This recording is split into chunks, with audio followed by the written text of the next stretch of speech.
Another day, another motorcycle. Okay? So, lately, kung katulad kita na nahilig sa mga retro motorcycles, mapa big bike man yan, scooter, sports bike, usually, lately, talagang totally, ang hilig natin is yung mga retro.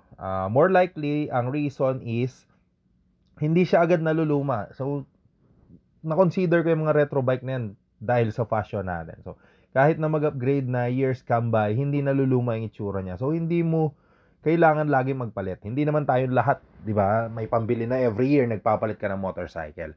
So, pagdating sa retro motorcycles, or at least sa scooter, unang-unang pangarap ng mga tao is, of course, the Vespa. So, today, uumpisahan natin ang big bike and scooter vlogs wherein i-feature natin kung saan nyo pwedeng mabili itong mga motorcycles na to. Tulad ng Vespa Primavera 150 na to, ito ay mabibili nyo sa Wiltec San Fernando sa halagang 240 pesos. Yung specs, pwede nyo na kasing i-search lang sa Google yan. So sa mga vlog natin, ipapakita ko sa inyo, at least dito sa mga taga Pampanga, kung saan kayo or saan available yung mga motor na to. Para sa akin, makakatulong to sa mga katulad ko na naghahanap ng bagong motorcycles for this 2025.